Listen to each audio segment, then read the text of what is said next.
Hey there, welcome to the Game Artist Podcast. My name is Ryan Kingsline. I am the founder of Vertex School, where we train creatives for the career of their lives.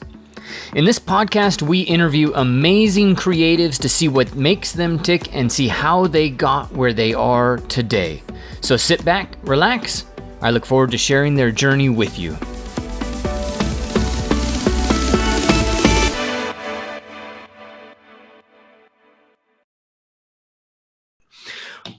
All right. Thank you guys for joining me. And I want to introduce Kaushit and Michael Rudd of Playwood Games.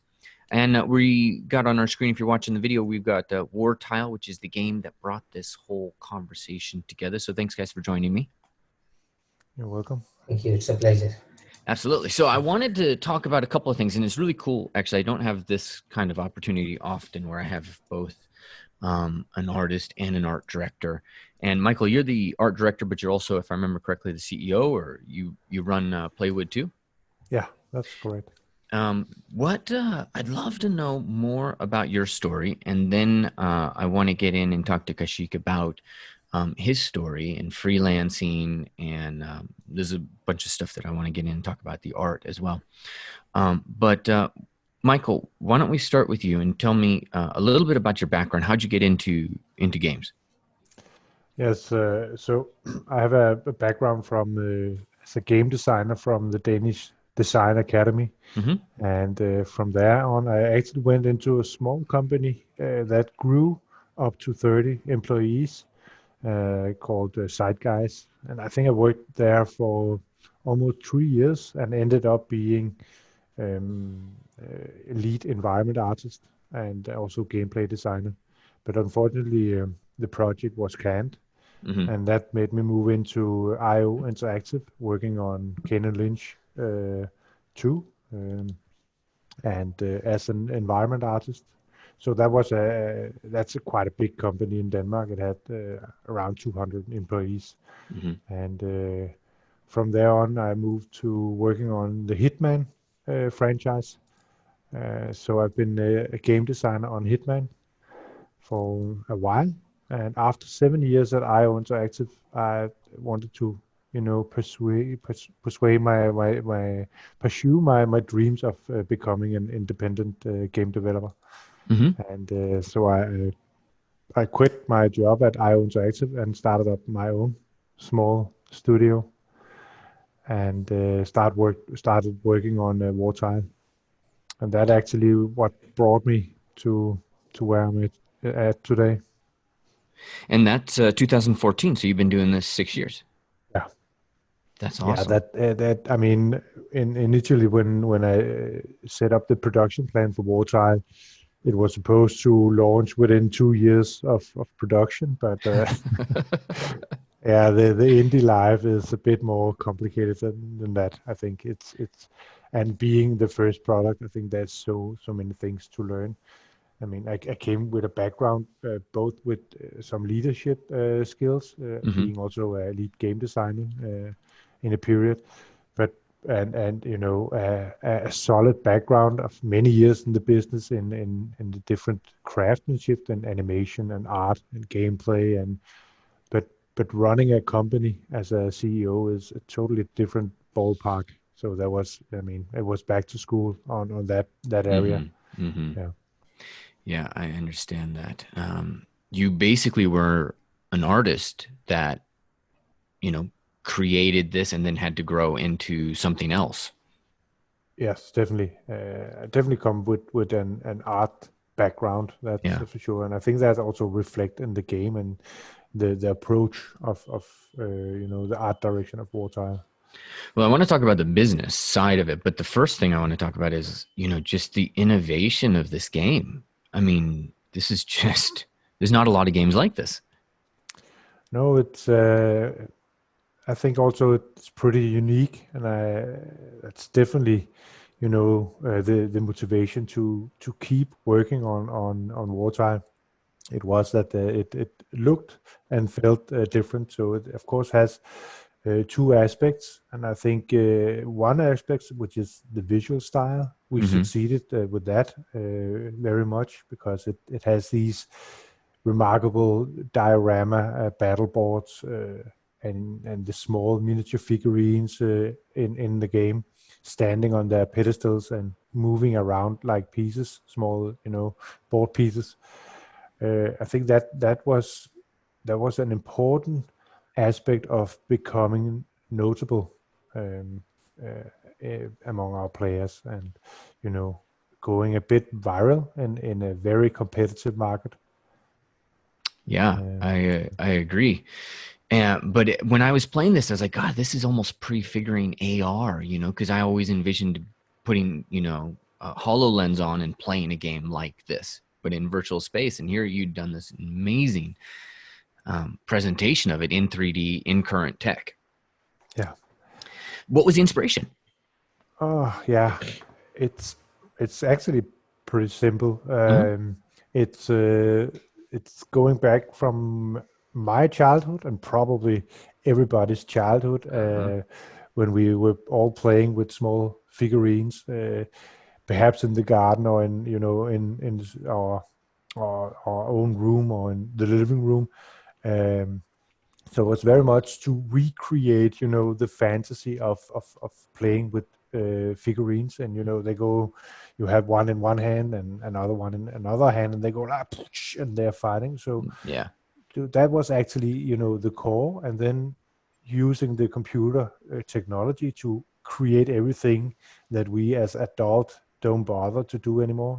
The animations, the fighting, and everything. So we like to put them up together and see them fight, Mm.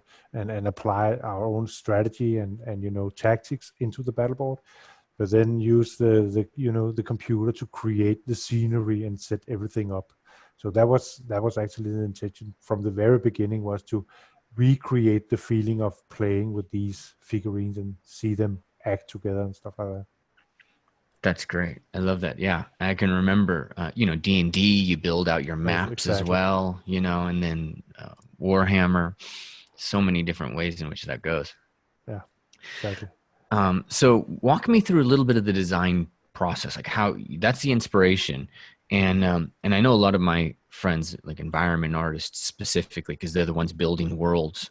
Character artists tend to just be, focused on just creating characters and cooler characters. But environment artists spend so much time building levels and worlds and thinking through story on a whole nother level.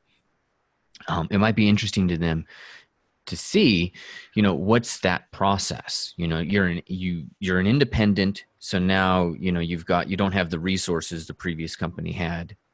You have to do this on your own. What is the process for you to go from your idea to at least, like, just a prototype? Yeah.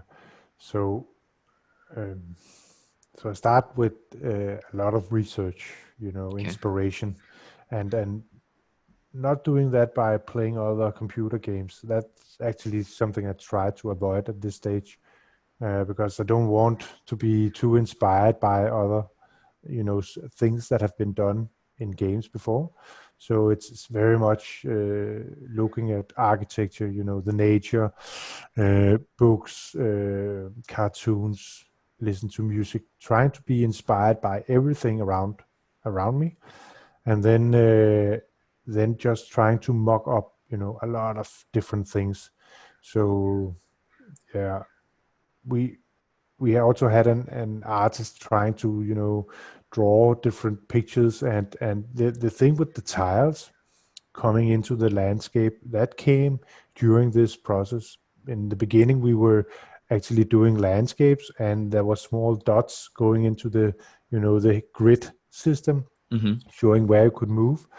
But when we then tried to put in the tiles, it really enforced the tactical aspect of it. Not so much being able to understand the space you move in, but also visually.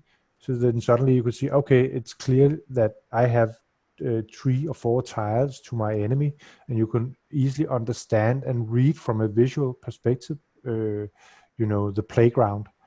And then it also worked really well with the more organic cliffs and grass, and the organic environment setup.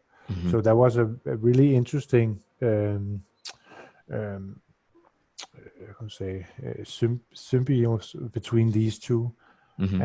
and the moment where we cut off the boards into these diorama boards, that also came pretty late in the process, and I don't know if I was browsing on Pinterest on different inspiration, and then suddenly I saw these. You have these diorama boards that are like saw through, like Mm-hmm. something going through the dirt and everything.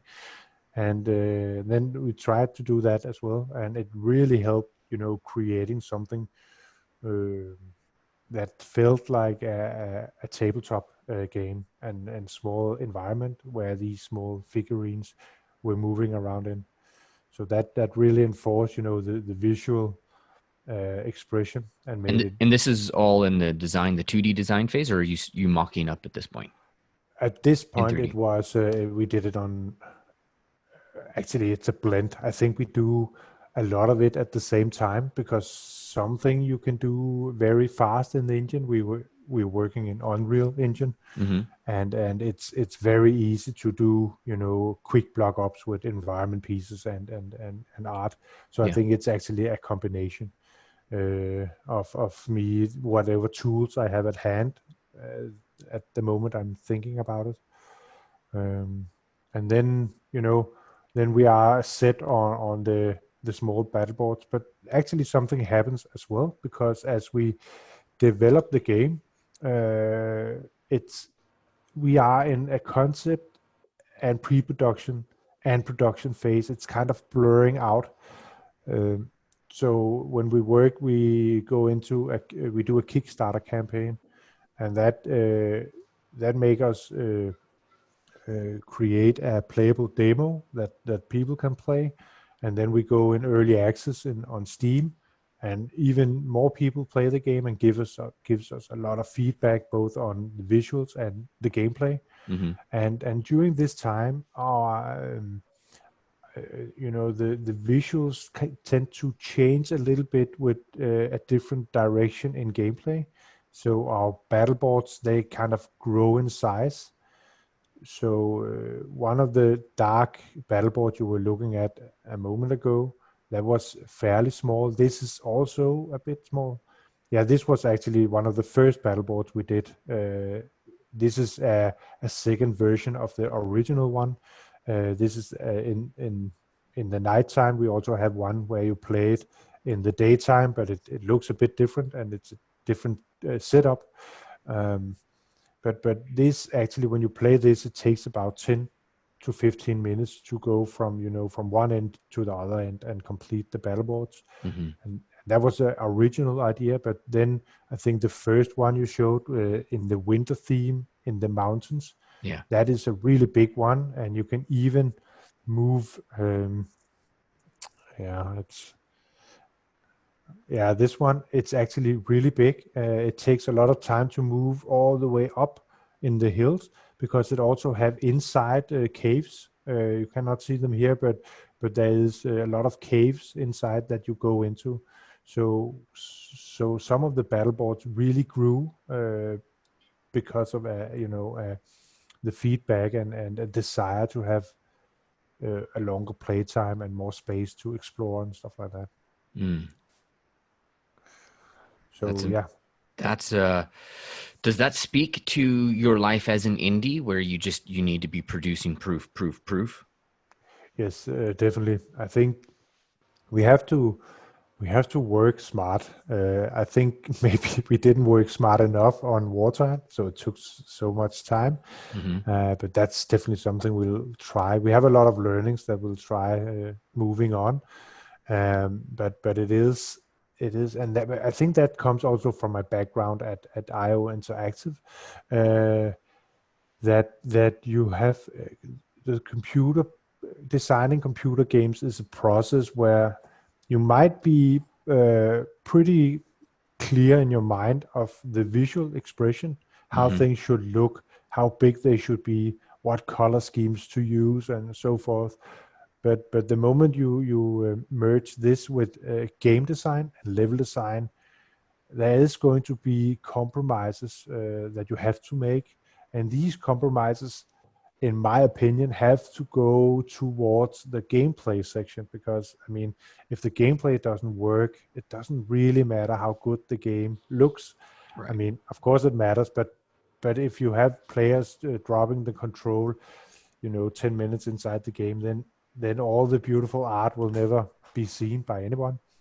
So I think we kind of learned the same, that even though we had a plan for the visual expression, we have to make some compromises on size and scale and what was possible and what was not possible. Um, so it is a dance back and forth, Mm-hmm. where iterations is, I think it's actually the most important thing in game design. No matter if you are a big company or a very small company, that is, you do something, you test it with somebody, you learn something, you do it again, you test it, and you keep iterating on the things you are doing. Um, and it also goes into all the visual and environment art, because is the player able to see where he or she is supposed to go? Is the gaming space clear? Does it communicate for the player? Is the enemy, form follows function? Is it possible for me as a player to see all my enemies and predict what they will do to me, or in what ways they are danger, or what type of challenge they give me and stuff like that. So it's the communication part in visual design is extremely important. Mm. And I mean, you might know that this is right as it should be. Then you test it, and then you learn, okay, I need to do everything over again, and so it moves forward. Man, it hasn't been straightforward, and it hasn't been easy either. I mean, you guys had a Kickstarter. You want to kind of walk me through that whole process? Because if I read it correctly, it was canceled, right? Yeah, So there must have been some scary times. yeah, it was. I think it was more hard. It was really, really hard, because setting up a Kickstarter, I think almost no matter how prepared you are, you underestimate the work pressure Mm-hmm. on running a Kickstarter. But it also has a lot of upsides, I think, even due to the fact that we had to cancel it.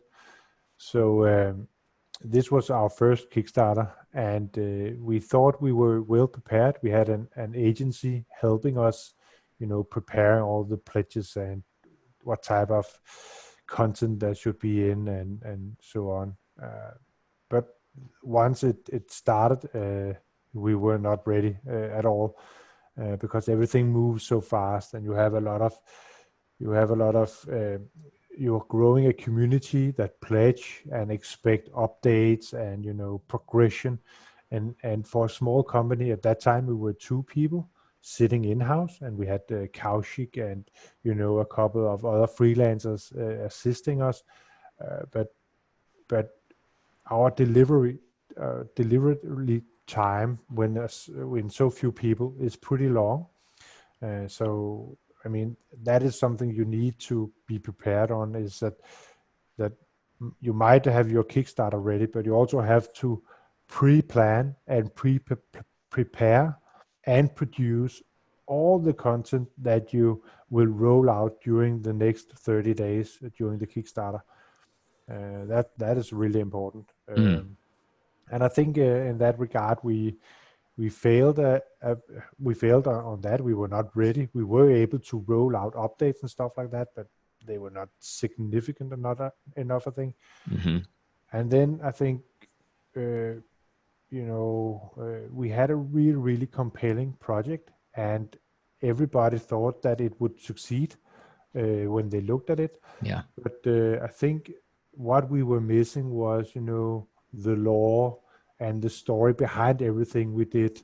It was like, there was a big, mm, we had a big facade. We had a lot of beautiful art, and we talked about gameplay. But when people then wanted to dive deeper, there was not much to dive deeper into. Mm. So I think that was where we lost traction. We were missing the depth. What was behind everything?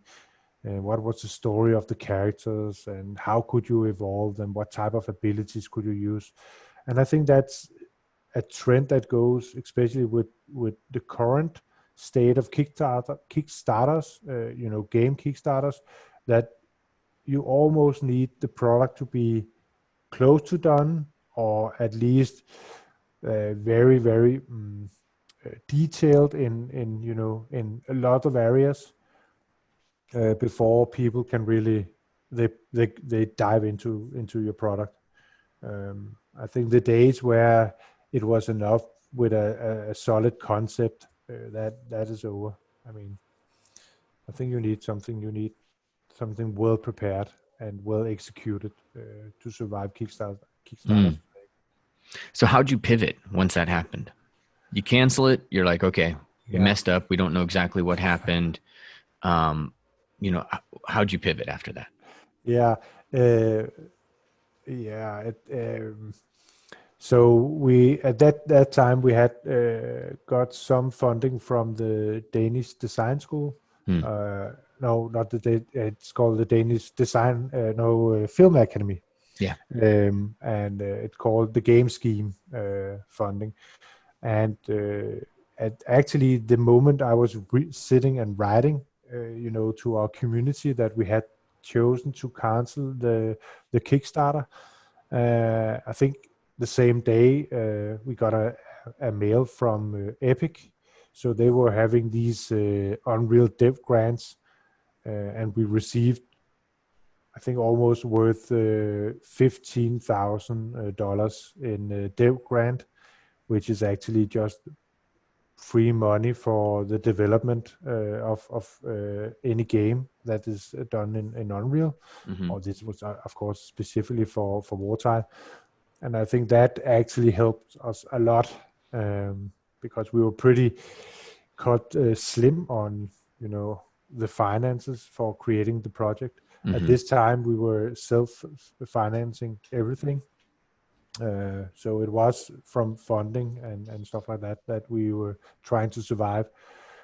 Uh, at this time, how did we actually survive? That I almost don't remember because it's so long time ago. But I think we went down on salary. I mean, it have been in production for many years, Wartile, but I haven't really got not much salary out Mm-hmm. in the total span. So it have not really been a profitable in economy. But I mean, I've developed myself a lot. So so we are able to cut all expenses, keep producing, and then we were able to get funding again from the Danish Film School, Mm-hmm. and not the film school, the Film Academy, and we also got some support. We went into early access. That actually also happened, and I got some funding from Saxes, another private investor that gave us some time up to the early access. And with the early access, there was some revenue stream. And after that, we signed a publisher deal with Deck 13, a German publisher, Mm-hmm. that also helped financing towards the final release of Wartime to Steam. What are you telling yourself? Like, what's your internal dialogue as you're going through this? Because you're hitting obstacles, and you're not quite sure. But then you're also getting successes, like a random dev grant. And Epic is actually up to the ante on those, and they're sending out $50,000 nowadays. Yeah. But what are you telling yourself, like, that keeps you moving? Because I'm quite sure I know a lot of people who developing their game is a dream for them, and I actually have a neighbor who is in IT, and he's been developing his game for the last 7 years. And he's like, "This is hard." So, what kind of language what are you telling yourself that keeps you going and keeps you producing such an innovative, high quality game? Yeah. So at the same time, I'm also, dad to three kids at Mm, home with a wife, of course. Yeah. So as a family father, it's I think time is also something that I really need to, um, you know, distribute between work and family life. mm-hmm, So and also, of course, the economy. What keeps me going? It's the so you can imagine that the whole process have been divided into small milestones or right. achievements. So I keep saying to myself, okay, so for the next 2, 3, or 4 months, this is what we want to achieve. Um, and if we are able to raise the quality bar of Wartile in production so that this goal is met, it shows that we are still on track and moving forward, and we are producing something that is valuable, and then a new goal is set, and that in that way I think mentally move forward. And of course it requires a lot of stamina, and I think also in the beginning and almost the first 2 years I had a lot of nights, sleepless nights, where you spend a lot of energy worrying about what about the economy, will we have money for half a year the next month, and stuff like that. And at some times we have been cut really, really crazy low, but still we managed to survive, raise money from somewhere, or being able to release the game and then create some revenue. So there has always been these uplift. And for example, when we released Wartile in 2018, I chose to keep working on the product, Mm-hmm, actually starting develop a DLC called Hell's Nightmare, together with porting Wartile for the PS4 and Xbox One, and we did that in-house. So we had, a very, very patient programmer starting to, doing this port, and that took like forever. And at some point, you reach a level, or a stage where it's turning back is no longer really an option, because you have put so many resources at stage. mm-hmm, So it's just something we had to finish, and at at at that some point we also had to get further help from our publisher, who financially supported us in developing this game, mm, also together with an external company called Lab 132, a German porting studio. And luckily, through hard work, ice in the stomach, and maybe a few sleepless nights, we are able to release this here the 24th of March. So that's just around the corner. And then hopefully it will create some revenue stream that will, fill the gap, the economic gap that that we have mm-hmm. invested in this, and maybe with some luck be able to finance on part of our next project. So I mean,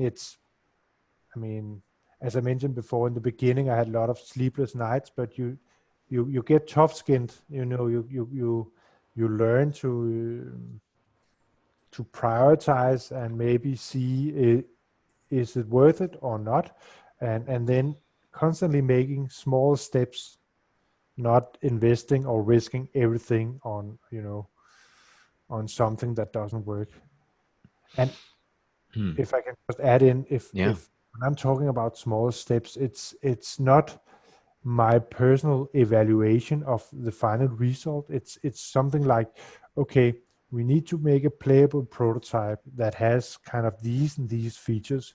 We have to have players play it, and their feedback needs to be good or positive, or we need to have a certain amount of publishers who shows interest in the project, and before we move on. So it's not just, it's easy to put a milestone and then you probably reach half of it or something like that, and you tell yourself, it's good enough, I'll put a new milestone and then just move forward. You need to verify, each milestone with somebody else. I think somebody needs to evaluate what you're doing and confirm you that you are on the right track. Because I think even big studios sometimes miss doing that. And I could imagine a lot of indie developers don't do that, maybe because they're scared of, hearing the truth. So they just keep working and working and working on something that could be the wrong direction, or something that's already done before, or something that will not become a market success or anything close. And I think that's a danger, that you constantly need to reflect on what you're doing and if it's good Yeah. enough. That's a great, because I know just as an artist, it's, we get focused on our product Mm. and we have our own vision of what we want that to be. And I spend a lot of time telling my students actually that, you have to remember there's somebody out there who's desperate to pay you money, but they're desperate to pay you money for the job they want you to do, not the job you think you need to do. Mm. And you have to be mindful of what the marketplace actually wants. Yes. And so it's for you, when you're developing these not really prototype, but developing these, MVPs or products, what is it that you think is kind of an essential characteristic for that prototype? Gameplay is obviously one of them. That's, I think you said earlier, whatever you're giving to somebody, you're giving it to them so that they can experience the gameplay and see if that works. But what's the trickle down from there? Do you have to have super high quality graphics? Do you have to have super high quality characters? Like, what else is required in order for you to take a small step but not go too far? Yeah, I think we decided very early that the art needed to be of quite high quality. Um, and that is not always a very clever decision for a small company, because it Mm-hmm. requires, many resources for artists to create something that is of a high quality. We then used a lot of recycling.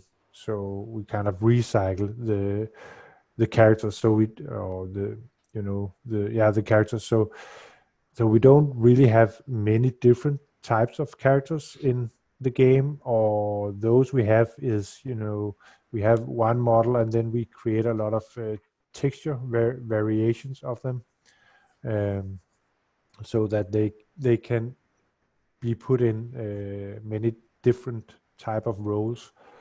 I think this is something we wanted to do very early on, but somehow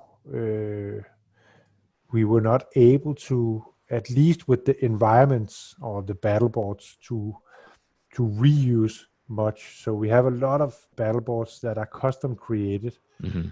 and that have taken a lot of time to place all the different tiles and create the assets, and setting everything up together with gameplay and level design. I think in that regard we have been a bit more like a big studio would do it, Mm-hmm. and that's definitely something we'll change moving forward is that we want to keep the high quality, because with the high quality comes oh my God, this is a small miniature diorama. Mm-hmm. And we wanted to, first time you look at the picture, we want people to just for a short moment be in doubt if it's, something for real or computer art. Mm-hmm. So I'm aware that during the process it becomes more and more clear that it's computer art. I think we had to make some tough decisions, during the process, and move and work faster. Um, but some screenshots in some environments, they're like where just when you look at it, you could be in doubt if it's actually two static miniature fighting in a diorama landscape and stuff like that. So I think that was important for us to create, the first hook, the visual hook from our audience, and it's like, oh, look at this! This is amazing. It looks different. I haven't seen something like that before. All these things was really important, and I think it's still important, and maybe also personally for me, because I really like, art that looks good, Yeah. or different. So I also really love games with very, very simple art. Uh, but I think I love to play them more than to make them. So that's also something I go with the passion in these areas. The thing is, we just have to be smart that if we want to make high quality art, then we might not have to do, or we can't do too much of it, but we have to use it in smart ways so that the player still get, a very varied game experience, uh, but still, it's we don't use all our resources on creating the art. Fair enough. How did early access help you? Early access, it was mainly creating a close bond with the community, I think, and the valuable feedback, and it's extremely motivating to have, we we had players playing the game very early alpha during or after the Kickstarter. Mm-hmm. But once we moved into early access, it was thousands of players, and they were paying customers. So that's a totally different contract you have with them from, enthusiastic community members playing your alpha and then give you feedback, to someone who actually just put down 19 euros or dollars and then expect something from it. Mm-hmm. It's a very, very different experience, and I mean, a different commitment from them and for us. So I think that was a big step that we are very much more prepared to moving forward, and a great learning experience, because you can disappoint people and people expect something again from you, and the type of feedback is much more concrete and precise, and straightforward, angry, happy. There's a lot of emotions in this first month, um, and on the visual side, I think we did really well, but it was mostly on gameplay. Gameplay that took some bashing and some praise, but that's definitely where we changed the most. That was on our gameplay, setting Mm-hmm. that up. That's awesome. Were you worried about copycats? Because when I saw this, I was like, oh my God, this is such an innovative approach. I was almost expecting to go out and just see like a ton more like this. Yeah, I think, and that might be just because you learn to look for games that are set up with as small dioramas. But I think after Wartile, I've seen a few other doing the same thing. So it's nothing close to the game experience of Wartile, Mm-hmm. but I think personally, I think I pay more attention to, oh, they do like that and they do like that, and oh, there you see something that's into the same. Mm-hmm. And I do not, it's not copycats, and it probably most likely is pure coincidence or inspiration or something like that. Yeah. I'm not at all worried about copycats, because I think everybody is inspired by each other, and what we do in the uh, gaming development is that we get inspired by other games, movies, books, again, eh, all type of things, and then we bring it in, and then we move it to the next level. We iterate it, we create a new experience of what we have seen. It gets recommunicated, uh, and I think that even Wartile is also inspired by a lot of things. If it's a coincidence or if it's on purpose, it's hard to tell, but it's but copycats, no. I don't know, not at all. I kind of get more happy when I see things are created in similar ways. Mm. Um, so That's awesome. All right, so I got a couple more like just standard questions I want to run through.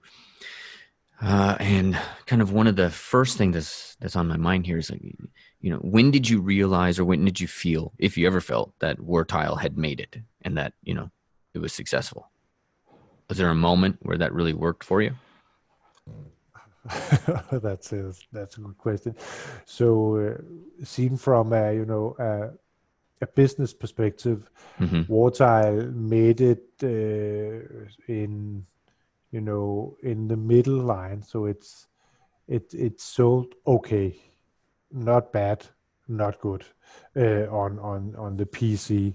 So we are still waiting to see how it will go on the console. Mm-hmm. I have pretty high hopes because it plays really good on consoles. Of course, we had to do a lot of optimization on the visual part, but actually the gameplay with the cooldown based interactions, it works well on a controller because we can auto target enemies and abilities and stuff like that. So it's Mm. very fluent to play. So, but the moment where I think we made it, there's a lot of these small steps. I think the big one is a big one. I think I think honestly it's a summary of all the small ones. So when we received funding from the Danish Film Academy, that was approval from somebody else that this is something worth financing. When we had a huge community growth after a failed Kickstarter, that was we didn't survive the Kickstarter, but we had a huge support from the community, Mm. moving into early access and see sales, and actually a pretty high ranking in the Steam rating at that point. Mm-hmm. Um, Going into final release was also, yeah, we did it. And then we started developing DLC and the console release. And I must admit, then we again, oh, we didn't do it. That was a tough period, running out of money and stuff like that. Mm-hmm. But now it will be released in just 6 days. So it's again, let's wait 1 week and say, yeah, we did it again. And looking at how it's received from our players. So I think it's still up in the air. I mean, I feel personally, I feel it's a success because in 2014, I left IO to create our own game, and it's out there, and people are playing it, and some liked it, and some doesn't, and so on. So that's a huge personal achievement. So yeah, we did it, but we can still do much more. Always something else. Yes, exactly. The path of an artist. Uh, um, Games is changing a lot, right? Like Epic acquires Megascans and basically everything else. Uh, Unity's acquiring things. What are you excited about with the future of games now? And it's going to, I'm interested in your perspective, both as a creative, but also as, a CEO who is driving the business side of this too. Yeah, I think it has an up and a downside. Mm-hmm. I'm just gonna so I remember talking about the downside. So the upside is we, the the marketplace and stuff like that. We suddenly get access to a lot of content that some of it might fit into our visual direction, Mm-hmm. and it helps us, especially as indie developers, to cut corners. That means that we can focus our resources on other places, so we can, in overall, we can get more for less.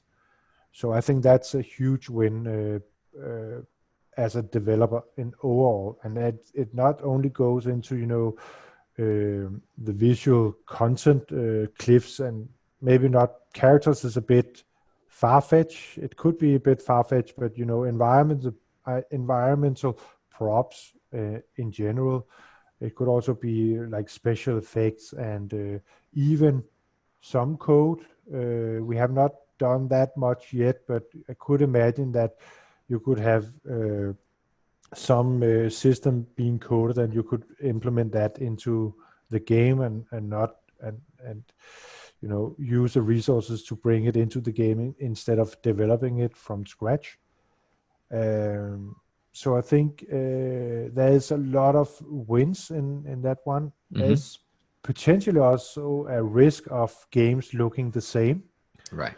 but I hope that each studio have a strong desire to, differentiate themselves from a visual perspective and drive an art direction that, set your game apart from all other games. Um, so, yeah, so there's, I think, on that regard, a lot of things to win. I mean, for us, the budget on creating art is kind of the same, because we then just put it into specific areas. I think moving forward, it would be definitely in character creation, and some props needed to be developed. But I think a lot of other content, visual art content, is something that we can acquire uh, from marketplaces, or other artists that kind of sell out of that all kind of stuff. So it doesn't. It's again, and I already said it. The amount of resources, it's the same. We're just able to get more for the same amount of money. So on the downside, it's enable. I don't know if it's a downside. It makes it easier for a lot of people to develop games. Yeah. So suddenly, and I mean, all the tools get better and better.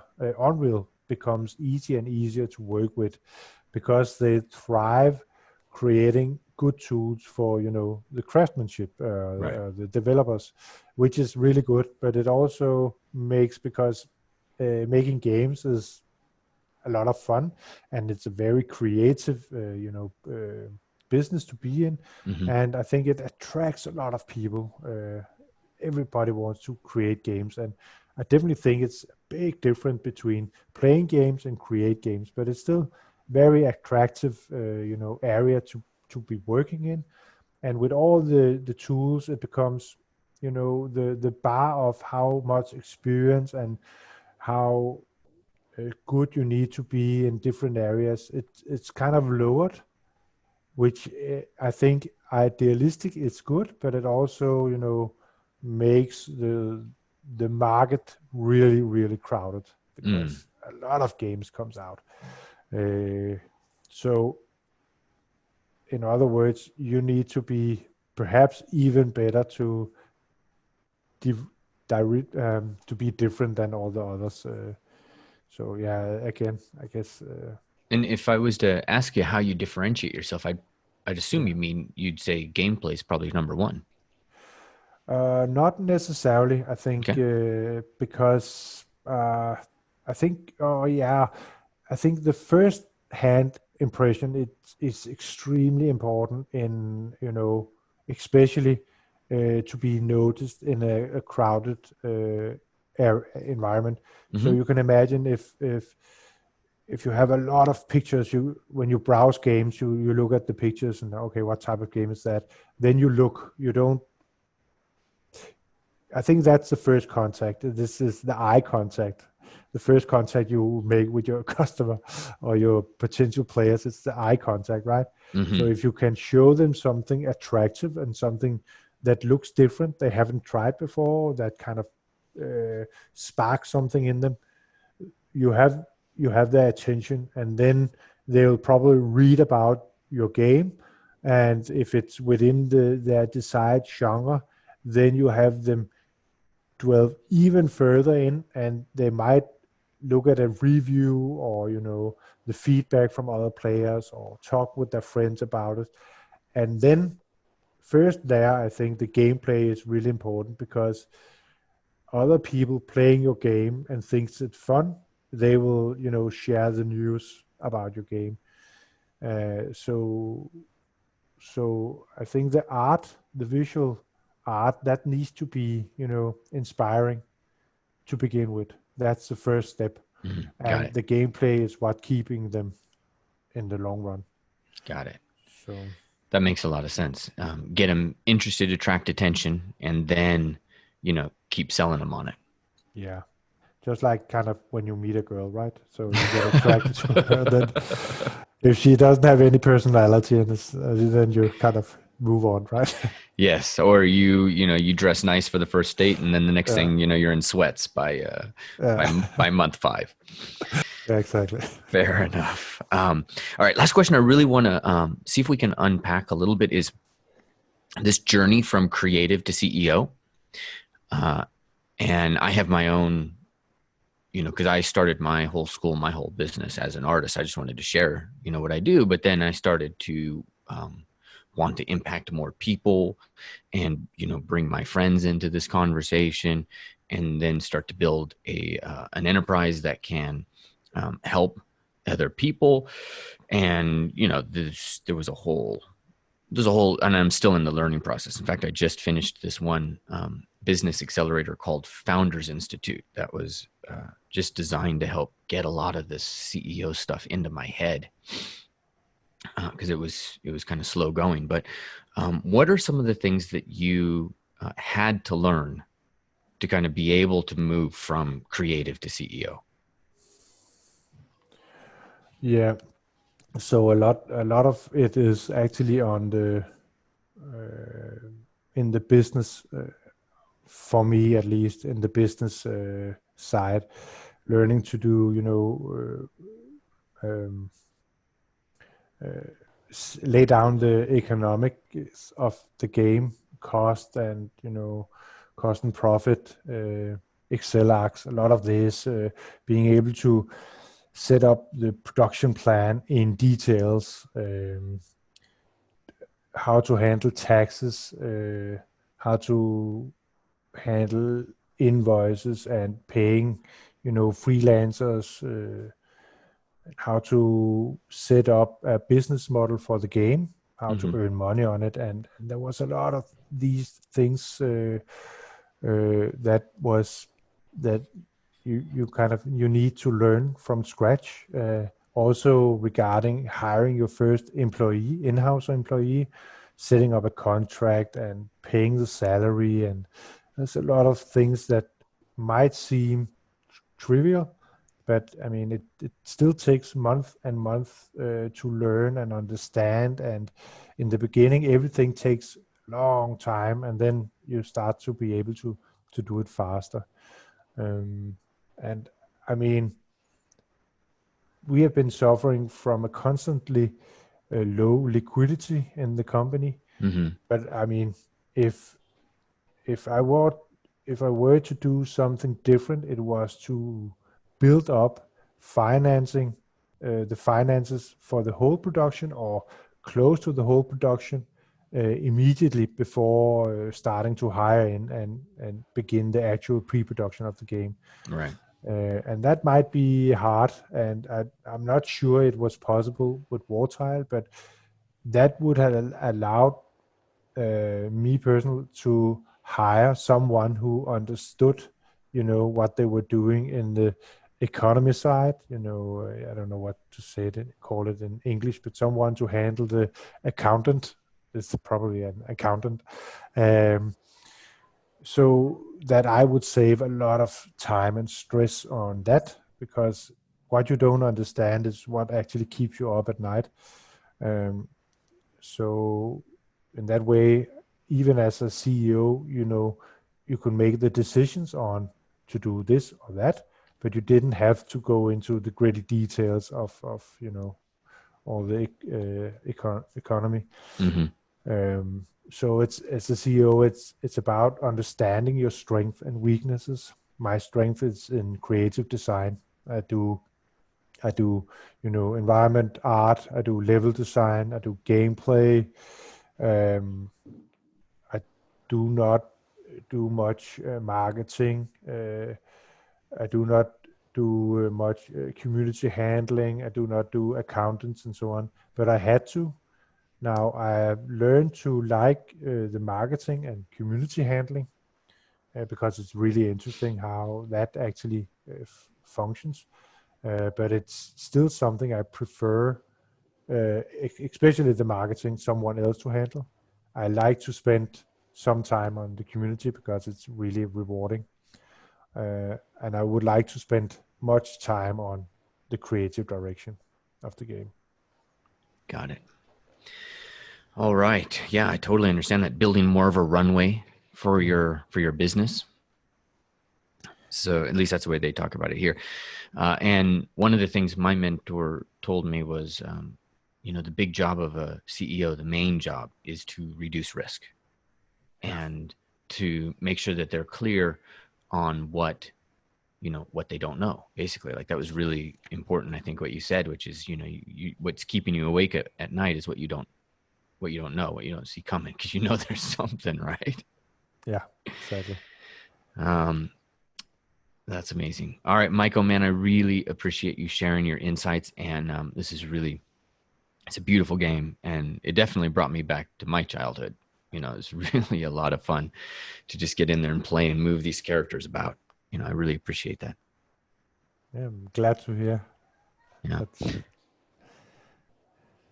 All right. Well, I'm going to jump on with Kaushik and look at his art and unpack some of that and see where we go with there.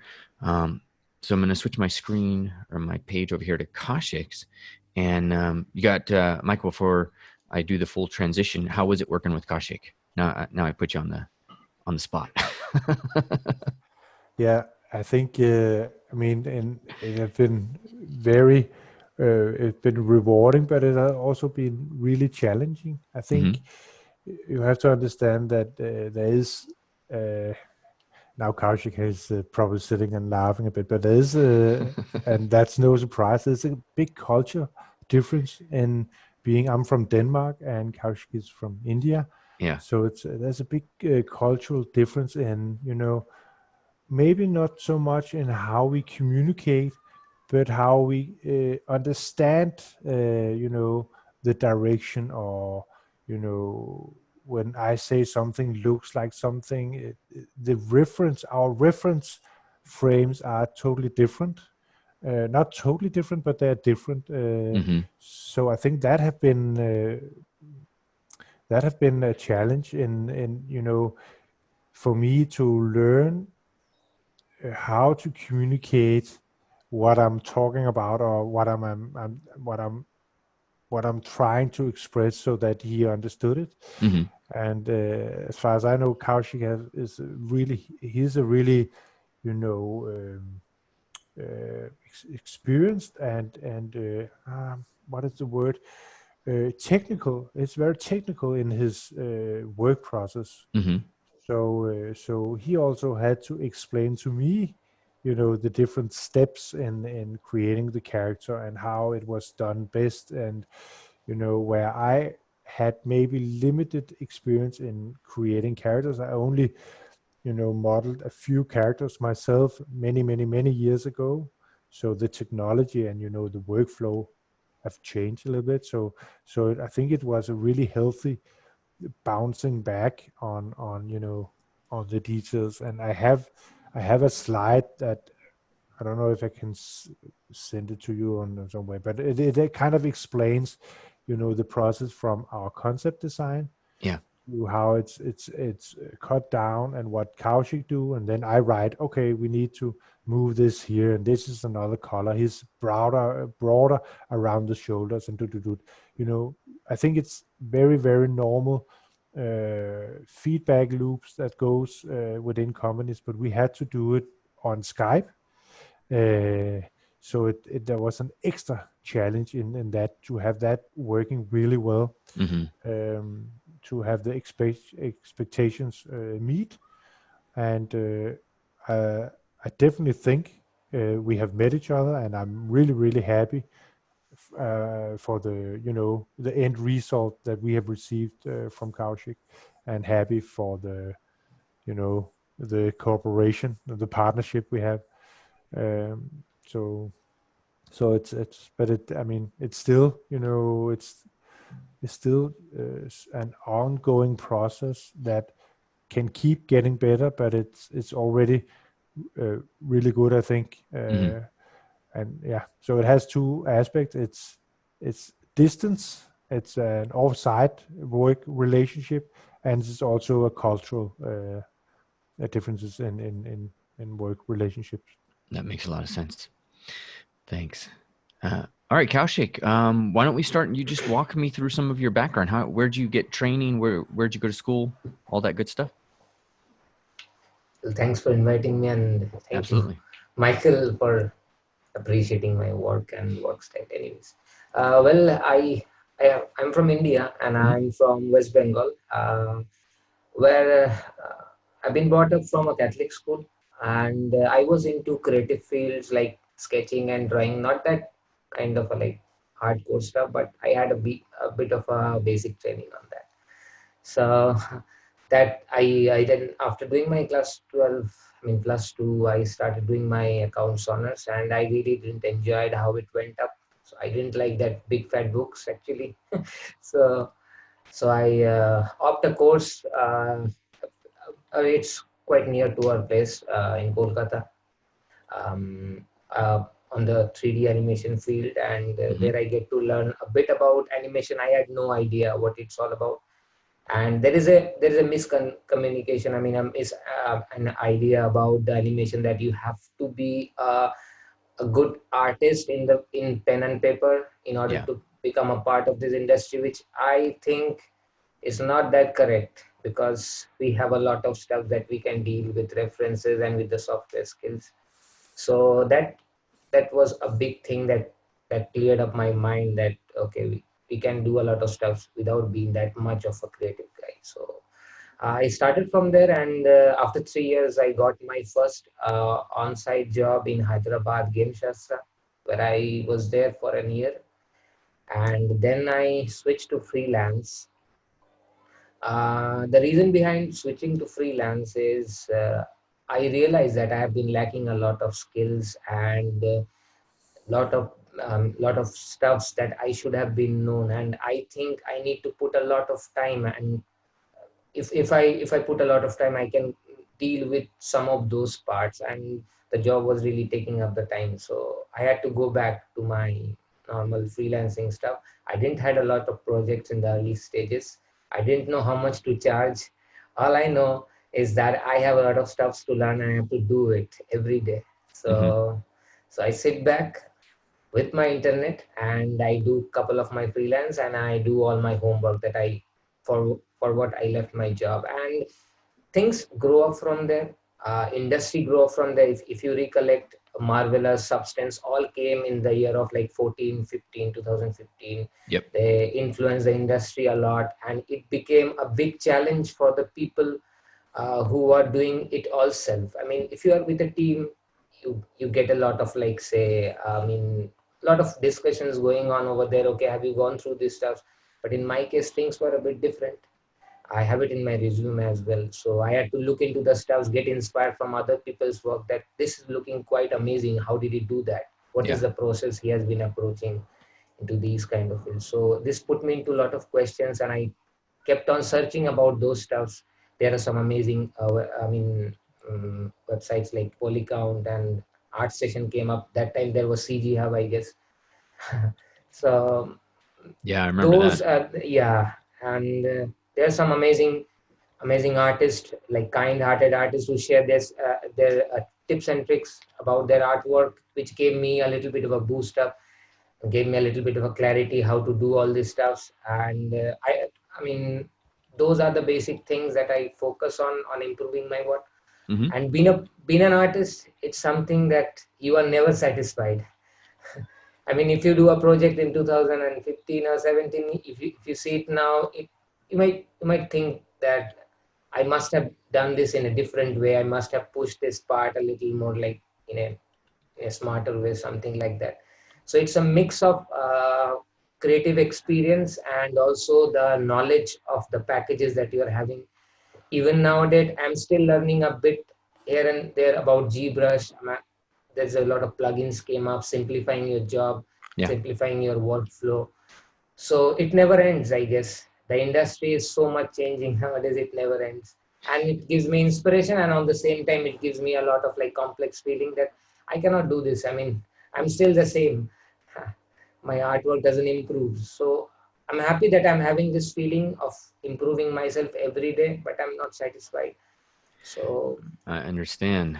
It's part of the creative dilemma, yeah, and yeah, especially in games, film. Well, games a lot right now because of the yeah, environment art stuff. But yeah, the we talk a lot in the school about the half life of a skill, yeah, and if you're going to be a lawyer, well, the half life of a lot of that stuff's quite long because law doesn't yeah, change yeah, very fast. That is, yeah, but when you're talking about being a CG artist, like it's great you mentioned 2014 because I started teaching online at about, I think it was 2010, yeah, 2012 or something like that. And it was ZBrush was the rage and you did everything in ZBrush. And then next thing you know, Marvelous Designer. Boom. All right. Clothing's in Marvelous Designer. You don't sculpt clothing anymore. I mean, I remember I had a class with Steve Lord, who's like the best sculptor on the planet, as far as I'm concerned. And he did dynamic drapery, but then that was outdated by Marvelous Designer, right away. Then there was Substance Designer, and that took out all the environment stuff that we used to do in ZBrush, or most of it, and everything's kind of changed. So when we're looking at this today, and this is something I tell my students, is it's like just because you're starting doesn't mean you're in a bad position. You're actually in a really good position because you're going to learn all the fresh stuff and just position yourself for the future. So when 2014 rolls around, what did you do? How did you position yourself, for the industry? Well, I think there is a lot of introduction of latest pipeline in the character creation field, in the prop creation field. But I guess in order you have to fit into the reach of all clients. It doesn't matter if you are doing a freelance or you are doing a studio job. You must know all the pipelines, and it's not about just knowing. Even if you don't do it, you don't understand what are the flaws, what are the troubleshooting you have to do on all of these stuffs. Mm-hmm. I mean, that gives you a lot of experience, and that never goes, like, it never get wasted actually. So in the earlier period, I used to do my GBrush cloth sculpting through GBrush as well. I mean, that was the obvious tool I had. I used Yeah. to do a lot of Maya stuff as well. It was a tedious, but I'm glad that Marvelous was not there with me at that point of a time. Otherwise, I could have lost a little bit of a foundation on how cloths really work. Mm. So I will say that's never been wasted. And nowadays, even I'm like, if someone tell me which is your primary software, I will always say GBrush, because that is the software that actually made me think I should become a character artist, because I love the dynamic way the software helps us to create a character. I mean, it's not tedious, it's always creative. You put a brush strokes, you don't like it, you smooth it out. It gives you like a full comfort. I don't know, I feel it in that way when GBrush comes. So Yeah. that's why I thought about when I was creating my portfolio using GBrush for the first time, and I saw this software is amazing, and I should try doing lot and lot of characters. This is the this is the backstory, one of the primary tools that motivated me to make characters actually. And then even though nowadays when I'm using Marvelous Designer, I use Marvelous at a certain stage, and after that I really come into GBrush and do all the other stuffs like say memory details and making this fold a little more uh, creative, or maybe a little more specific. Like Marmoset is just a tool. I mean, Marvel Designer is just a tool. It will give you the output from his like general senses. I mean, we never really get everything out of it. So GBrush is the software that gives you all the control that, okay, I need to do a little bit of a changes on this part of the dress and that. So that is the thing. So ZBrush is like your home plate, right? Yes, GBrush Yeah. is everything for me. Yeah. That's I mean, I can't stress enough how much like that was literally Ofer's design, is he wanted Yeah. people to have absolute comfort in this. That and I remember one time we were talking about a particular feature and some users were wanting something to be a little bit easier. And he told me his job wasn't to make it easier, because he wanted people with ZBrush, he wanted them to kind of be like they're in a Ferrari. It's not Exactly. about, being in a Toyota where everything makes sense and you got all of that. Like you have a powerful tool at your fingertips. He wants you to be kind of in love with it in a different sort of way. So that's exactly, what he was going for. So what do you do right now? Are you freelancer or what's your main job? Yeah, I'm doing freelance nowadays. I mean, it's been like I'm doing it for 7.5 years now. I mean, And in India, right? in India, yes, of course. So, and where are most of or how do you get your clients? I guess that's a two separate questions. So, is your client based India? Is it No, Europe, I mean, US, yep, yep. After you, Europe? after you. Sorry, what was that? Oh, after you. Oh, I was asking, where's your client base primarily? Okay, yeah. They are basically from outside India. I mean, Hmm. I think I have none from India, I guess. Okay. Maybe I worked one or two in the early stages, but I don't know how they find me. But I put my advertisement on ArtStation.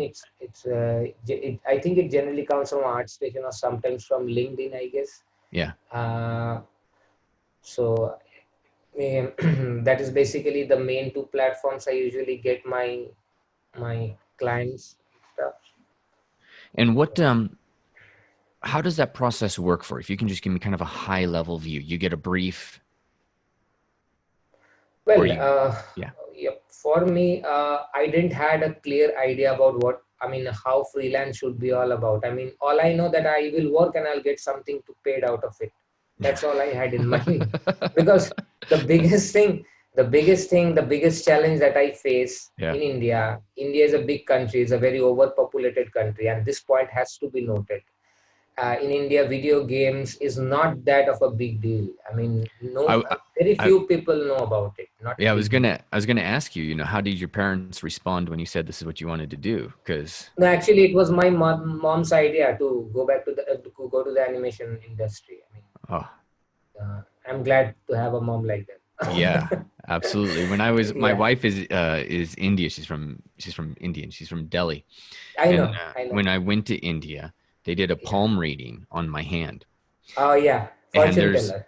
yeah, and there's one line on the hand, I guess, that's like, if there's 4 notches, you're a doctor. If there's 5, you're a lawyer. No, it's 4, you're a lawyer. 5, you're a doctor. And it's like that's baked into your hand somehow or another. This profession Yeah, is is known by your biology. So it's quite fascinating to kind of see the pressure, yeah, and yeah. like my wife Sonia, she wanted to be an artist, but her father wouldn't let her. The closest he'd let her is an engineer, or an architect, because there was an engineering component to that. Okay, that's great. Yeah. So I it's pretty mean, I also crazy. have some kind of a similar story with my wife as well, but I'll add it later after I complete Okay, it. cool. Yeah, maybe it's. I'm sharing this just it clears up a lot of miscommunication about this industry and the people. I mean, Hmm. okay. Anyways, to add on that, the biggest problem that I face, if I'm talking about myself, I know there are a lot of people from Mumbai, from Bangalore, and stuff like that. Hmm. They have a community out there. You can see a lot of animation activities going on over there, but in my place it's absolutely zero, because in West Bengal, I'm staying in Asansol right now. It's absolutely zero. I think there is no one who does computer gaming graphics from here. So I'm the only one who is over here, I guess. Maybe there are one or two, they have moved out to some other states. So it's a big challenge, first of all. So finding out projects, asking how much to ask for it, I still don't have that clear idea. All I know that this can be a base rate. Just stay within this and do the job done. And I cannot compromise with the job, because I think, for me, I think when you do a stuff for a client, that job can be published a year or later, and that can be a source of another job in the future. So Hmm. always try to give your best, the best as you can do. Sometimes we feel a little low that I cannot do artwork like those kind of artists. It's always there, it will always there, but we have to control that emotion. I mean, we cannot help it out. It comes with experience, it comes with the the location you stay. So I will do the best I can do with all alone over there. So Michael has been one of those people who has given me a lot of creative ideas how to do a character for a game, Hmm. because he has been with me for the last 5 years. So I have a full experience working with a game, not in all the aspects, but in some aspects, of course. So these are the few things that gave me a lot of inspiration, lot of knowledge in and out the game. Got it. That's great.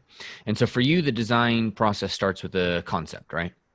Yeah, of course, from a Okay. concept. And then from there, what do you work on? Do you go face, body, clothing? Like, what's your first priority? The first thing you start to unpack? I generally try to follow what is more universal and which is like more, it will save you a lot of time. So I generally try to create a basic shape of the character, Okay. because if I have the overall volume, overall structure of the character, how the proportions will be looking, then I can have some small changes to those characters. If that gets looking to be a little more interesting, I can move forward with the other stuffs, like extracting all those parts. Are we Making a talking, polished version of it. sorry to interrupt, are we Well, talking like this yeah, piece here where we're yeah. talking about like getting that silhouette and the volume around, versus a straighter, more rectangular piece? Getting the characteristics of the character. You can say that if you see the silhouette, you can see the characteristics. One guy Got is it. like a little bit of a heavy one is a little shrinked. So we need to get uh, all those informations on the basic shape of the character, not going Hmm. into much details. Not going into details, I guess, not in much. Just to block out the entire stuff, just to place some simple primitives everywhere and make, like, say, a small miniature kind of a stuff. And then we move on step by step.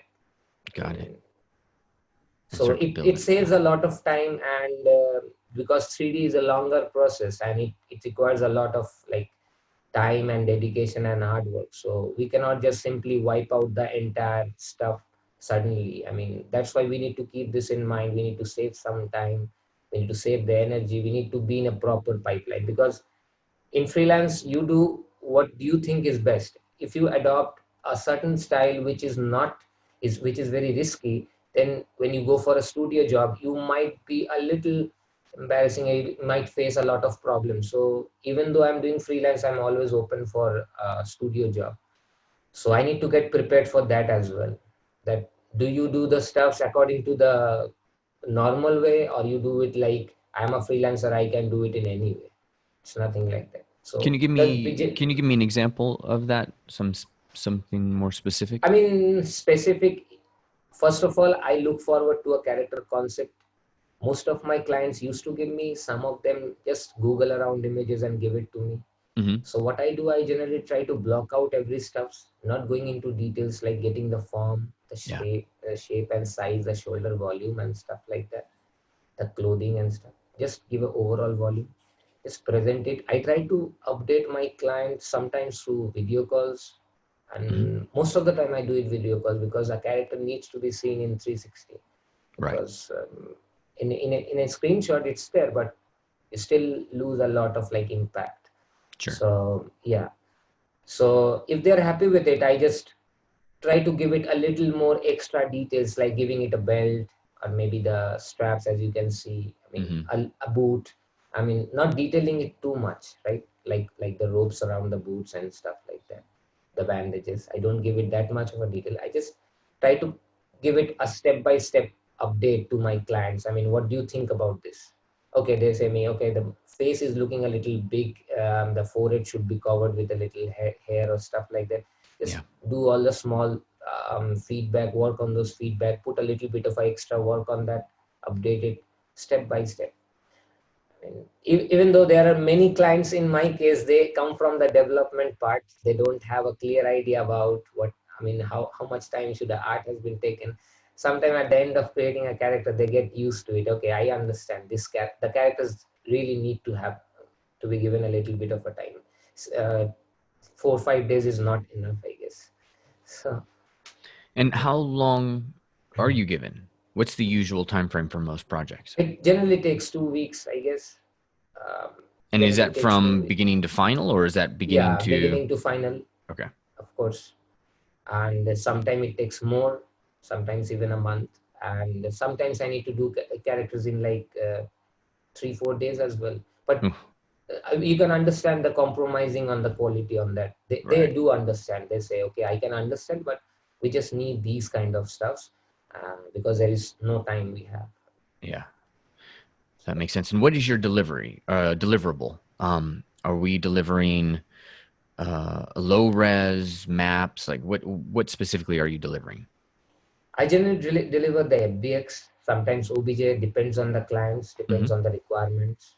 I um, I think for Michael, I didn't work on PBR. I mean, I was working on specular based texturing. Okay. So after completing the project, I get to learn Substance Painter. So Right. nowadays, I'm giving all like your roughness map, height map, and things like that. The character doesn't need a height map quite often because they don't have huge details on their face and things like that. Never Right. given it, but um, it's all what they expect, like the color albedo map and things like that. And how many polys are you roughly using for your low poly? Well, the thing is, I that's completely depends on the client, but sometimes they are even confused, I guess. Yeah. It's That's the understandable. It's like everything's changing, and Unreal handles a yeah, million plus polys, but then you throw animation and text and draw calls, and exactly. everything changes.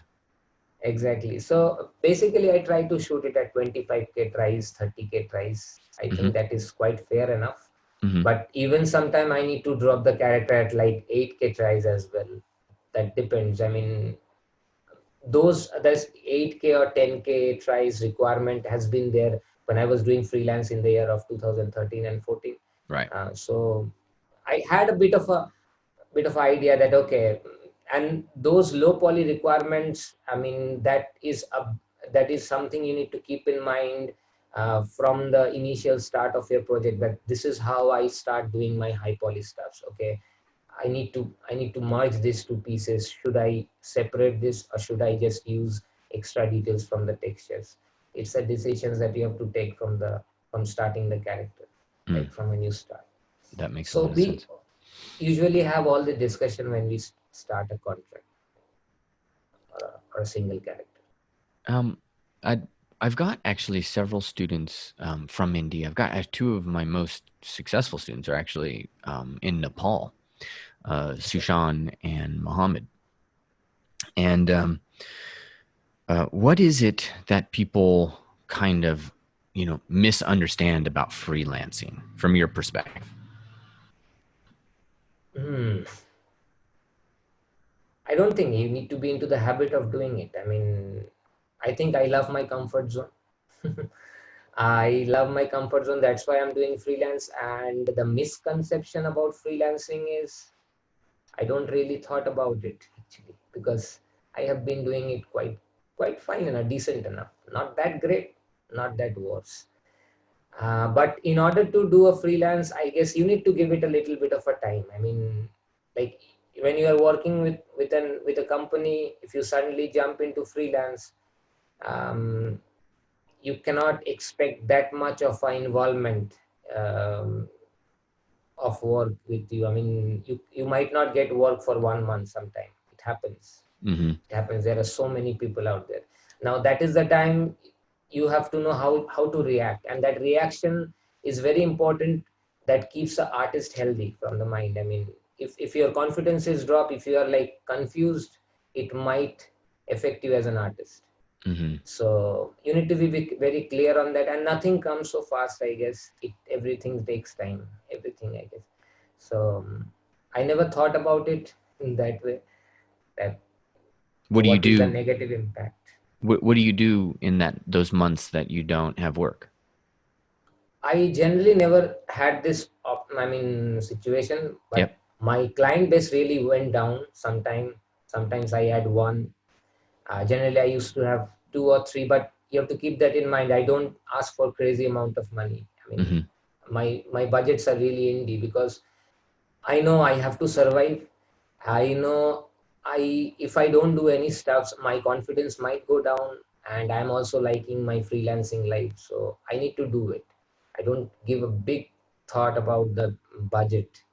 I mean, I need to ask this much, otherwise I'm not going to do this project. It's nothing like that for me.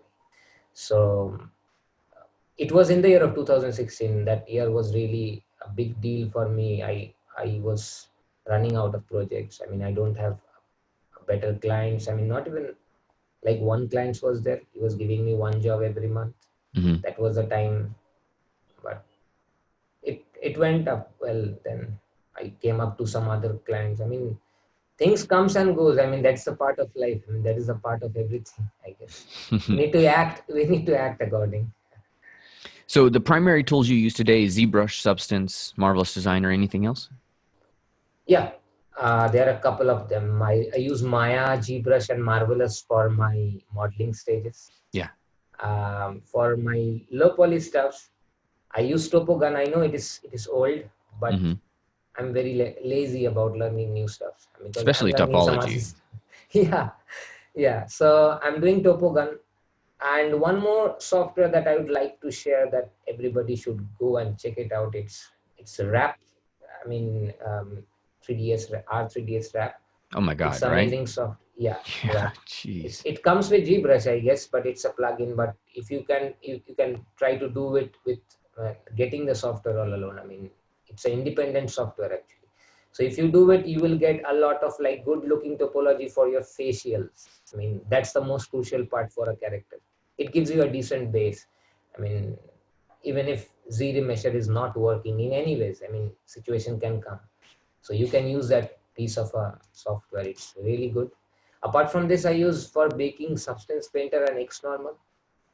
Xnormal was my primary tool before Substance came. Then later I used to make it more into Substance Painter because it it is a software that helps you not to export a lot of like OBJ and FBX. It's like you can just merge it and put it over there. It's much more organized and gives you better result without like changing. I think Xnormal is also good, but Substance does a really good job in a short period of time. I will say that. Um, for my, high res, for the skin pores and stuff like that, I usually use Mari. Sometimes you can use Substance, but I never do a lot of skin pores, but I'm quite handy with it. And rest, I do my presentation using Photoshop and Marmoset Toolbag. These are my basic softwares. Okay, great. Toolbag still works for you. That's great. Yep, absolutely. Absolutely. Yeah, it's so, I mean, Unreal is for character Well, work. this is something I'm really lacking. I've not yet gone through Unreal because, as I said, it's all alone me. It's the industry is updating so much every Uh-huh. day. I have things to learn every time. I mean, Yeah. okay, this software has come up with the updated stuff. Okay, GBrush 2020. What's new over there? Oh, this is crazy. Let's try it out. Oh, I have to do my project as well for my clients. I have to do that. Yes. Okay, I'm planning for a company. I need to go to that company. I need to work on my portfolio as well. Okay, I have to work on my portfolio.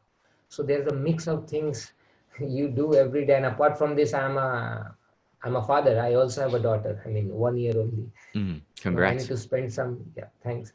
I need to spend some time with her, my wife, my parents. So Yeah, that's the thing. it is.